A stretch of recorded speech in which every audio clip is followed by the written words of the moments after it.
Hello guys, in this video I'll try to discuss another topic. As I already told you in my previous video, we'll be trying to discuss like try, except, else with finally keyword. Okay, so let me show you the same example. So I'll copy this particular example as it is and I'll just try to paste it here. See, inside Python exception handling, there is another keyword actually you can use, which is called finally. Okay, finally, inside that you can write any kinds of code. Let's say I'll just write very important code.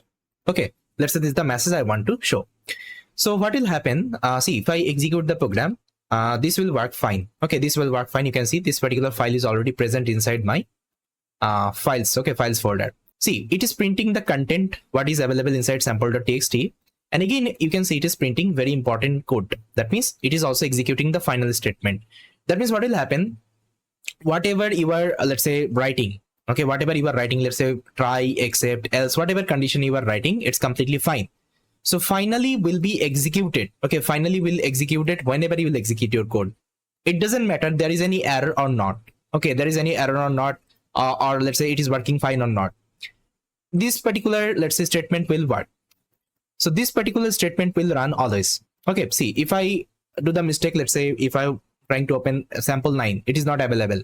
If I execute, it will give you file not error, and you can see finally is executing again. That means it doesn't matter if there is any error or not, this particular statement would be running always. Okay, this is the idea. Now you can ask me what is the use of that. Okay, why we can use this particular final statement. See, whenever you will be creating real-time application, let's say we're talking about Facebook application. Let's say I think you know Facebook will be connected with the database. Okay, because all the information they will save in the database. Now let's say there is a condition, Facebook will get down. Okay, or let's say Facebook will get hang. Okay, or let's say Facebook will get hack actually. So what will happens, as a programmer you have to write one logic.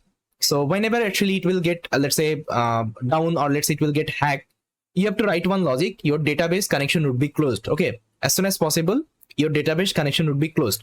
Now let's say if your code is breaking here. Okay, let's see if your code is breaking here. So definitely you can't close your let's say database connection. So what you can do, you can write that particular code inside the finally statement. Okay, inside the finally keyword. Then what will happen, if there is any execution error from your code, this code will run. If this particular code is running fine, this code will run. That means there is a condition, you have to write a program. If your code is also breaking, you have to write a very important code which is necessary for your application. So those code actually will be writing in the finally keyword. I hope it is clear now, right? So that's how actually we can use this particular finally keyword with the help of try, except, and else. Okay, I hope it is clear. Now inside Python exception, there is another topic left. I will try to show you in the next video, which is nothing but raise exception. Okay, we can also use raise exception, and it is again a super important topic inside exception handling. So let's connect in our next video and try to understand this topic as well.